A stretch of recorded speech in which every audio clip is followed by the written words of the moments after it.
जय श्री श्याम एवरीवन। आज की वीडियो का टॉपिक आप देख ही चुके हो, सीए फाउंडेशन लॉ के मोस्ट इंपॉर्टेंट टॉपिक, या आप ऐसा कह सकते हो कि भैया बस इतना कर लेंगे तो आप एग्जाम में पास हो जाएंगे।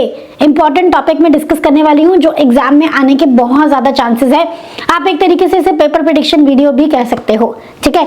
तो इंपॉर्टेंट टॉपिक, लेकिन एक डिस्क्लेमर है, ऐसा नहीं है कि आप सिर्फ इन्हीं को करके जाएंगे और बाकी सब कुछ छोड़ देंगे।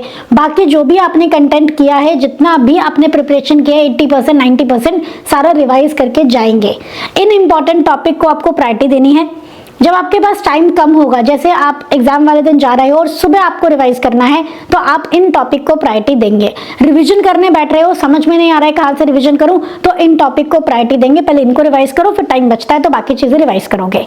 समझ में आ गई? तो लॉ के मोस्ट इंपॉर्टेंट टॉपिक्स ये आपके सामने में लाने वाली हूँ। आप पेपर पेन लेके बैठना और नोट डाउन कर लेना। सबसे पहले हम बात करेंगे इंडियन पार्टनरशिप एक्ट के बारे में। तो उसमें elements and true test of partnership very important. दूसरा है difference between partnership and coownership या partnership and HUF. Partnership deed very important. Types of partner में nominal, sleeping and holding out partners. Rights regarding remuneration को लेके कि अगर deed में नहीं मेंशन है तब भी रेम्यूनरेशन मिलता है, वो केस है ना, वो अच्छे से कर लेना। इम्प्लाइड अथॉरिटी वेरी इंपॉर्टेंट, पूरा ही इंक्लूडिंग ऑल दोज 8 केसेस जो इम्प्लाइड अथॉरिटी में नहीं आते हैं। माइनर के rights very very important. Rights of outgoing partner, modes of dissolution, इस पे डायरेक्ट क्वेश्चन भी आ जाता है, किसी एक पॉइंट को पिक करके केस बेस्ड भी बना देते हैं। Consequences of dissolution very very important. Miss application of firms property and personal profit earn by partners, ये न्यू टॉपिक हैं जिन पे आईसीआई क्वेश्चन बनाने लगा है। उसके बाद हम आ जाएंगे अपने sale of goods act topic पे, सेल ऑफ गुड्स एक्ट के चैप्टर पे। सेल ऑफ, अच्छा एक चीज और मैं बता देती हूँ, इंडियन पार्टनरशिप एक्ट जब आप रिवाइज करोगे तो सबसे पहले यूनिट नंबर 2, फिर यूनिट नंबर 3, फिर यूनिट नंबर 1 रिवाइज करना। सोगा में सबसे पहले यूनिट नंबर 3, फिर यूनिट नंबर 4, फिर 1 और फिर 2 रिवाइज करना। सबसे पहले डिलीवरी के टाइप्स आ जाते हैं, सबसे important topic. Ascertainment of price, valuation का पॉइंट आ जाएगा। कंडीशन एंड वारंटी, कब कंडीशन को वारंटी माना जाए, और इम्प्लाइड वारंटी के केसेस, चारों बहुत इंपॉर्टेंट है। Caveat emptor very important. Sale by non owner, sale on approval basis, sale on cash basis. Rules regarding delivery and wrong quantity को लेके क्वेश्चन था ना कि ज्यादा क्वांटिटी डिलीवर हो गई, कम क्वांटिटी, वो वाला क्वेश्चन। अनपेड सेलर में right of lien, stoppage in transit, auction sale. Resale by unpaid seller, notice वाला पॉइंट या फिर पेरिशेबल गुड्स वाला पॉइंट को लेके क्वेश्चन बनाया जा सकता है, बहुत अच्छा क्वेश्चन बनेगा इसका। And rights of buyer against seller very important. उसके बाद नेक्स्ट हमारा आ जाता है कंपनीज एक्ट। कंपनीज एक्ट में सबसे पहले आपका टाइप्स ऑफ कंपनीज तो पूरा इंपॉर्टेंट होता ही होता है, हालांकि कौन से टाइप ऑफ कंपनीज ज्यादा इंपॉर्टेंट है मैं बताऊंगी आपको अभी। Lifting of corporate veil, Dinshaw Maneckji और गिलफोर्ड मोटर का केस बहुत अच्छे से करेंगे। डॉक्ट्रिन्स दोनों अच्छे से कर लेना, ultra vires and indoor management. Separate legal entity कर लेंगे, शॉर्ट में कर लेना चाहे। परपेचुअल सक्सेशन कॉमन सील पे आपका डायरेक्टली भी पूछ सकते हैं, 2 मार्क्स में पूछ लिया, इन दोनों को एक ही क्वेश्चन में मर्ज करके, या केस बेस पूछ लिया। टाइप ऑफ कंपनी में सबसे इंपॉर्टेंट है आपकी स्मॉल कंपनी, क्योंकि उसकी अमेंडमेंट आई है जो कि जनवरी पे एप्लीकेबल नहीं है, तो आप कंफ्यूज ना हो जाओ, इसके लिए स्मॉल कंपनी पूछा जा सकता है। उसके बाद सेकंड नंबर पे इंपॉर्टेंट है गवर्नमेंट कंपनी, फिर आ जाता है आपका होल्डिंग सब्सिडरी कंपनी, फिर आपका 1% कंपनी। उसके बाद टफ क्वेश्चन बनाना होगा, पेपर बनाना होगा, तो PFI listed company. Section 8 company का revocation of licence very important, dormant company जरूर कर लेना, डायरेक्ट क्वेश्चन में भी आ सकता है। प्रमोटर्स का मीनिंग कर लेंगे।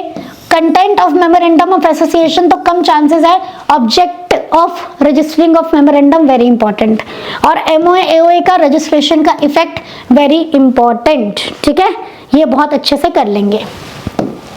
नेक्स्ट है आपका नेगोशिएबल इंस्ट्रूमेंट एक्ट। इसमें सबसे इंपॉर्टेंट है असेंशियल एलिमेंट, या फिर आप कह सकते हो features of promissory note, bill of exchange, उसके ऊपर क्वेश्चन आ सकता है।